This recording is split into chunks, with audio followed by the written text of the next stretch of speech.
வணக்கம். மக்கள் சட்டம் நியூஸ். சேலம் வைசியா கல்லூரியில் மகளிர் தின விழா கொண்டாட்டம். மாவட்ட ஆட்சியர் கலந்து கொண்டு விழாவை சிறப்பித்தார். சேலம் மாவட்டம் அயோத்தியாபட்டணம் மாசிநாயக்கன்பட்டியில் உள்ள வைசியா கல்லூரி மகாலட்சுமி அம்மாள் அரங்கத்தில் ஷேரோ 2026 என்னும் பொருண்மையில் மகளிர் தின விழா கொண்டாடப்பட்டது.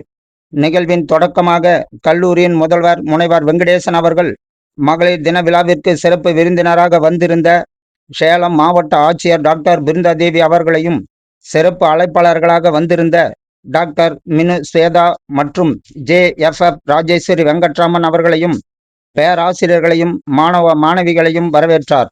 கல்லூரியின் தலைவர் நரசு சிவானந்தம் அவர்கள் தலைமை உரையாற்றினார். சேலம் மாவட்ட ஆட்சியர் பெண்மையை போற்றுவோம் என்னும் தலைப்பில் உரையாற்றினார்.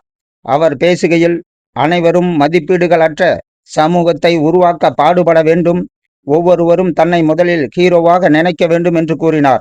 மேலும் மாணவ மாணவியருடன் பெண்மையை போற்றுவோம் என்பது குறித்து கலந்துரையாடினார். வைசியா கல்லூரியின் துணைத் தலைவர் APV குப்தா பாராட்டு உரையாற்றினார். அதன் பின்னர் கல்லூரியின் தலைவர் நரசு சிவானந்தம், துணைவியார் லலிதா சிவானந்தம் மற்றும் டாக்டர் மினுஸ்வேதா, JFF ராஜேஸ்வரி வெங்கட்ராமன் ஆகியோர் சிறப்புரையாற்றினார்கள். மகளிர் தினத்தை முன்னிட்டு மாணவ மாணவியருக்கு பல்வேறு போட்டிகள் நடைபெற்றது.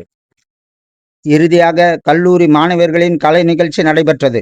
இந்த விழாவில் வாசவி வித்யா டிரஸ்ட் உறுப்பினர்கள், வட்டாட்சியர்கள், கல்லூரி பேராசிரியர்கள் மற்றும் கல்லூரி மாணவ மாணவியர்கள் கலந்து கொண்டு விழாவை சிறப்பித்தனர். இந்த நிகழ்ச்சிக்கான ஏற்பாடுகளை கல்லூரி நிர்வாகம் சிறப்பாக செய்திருந்தது.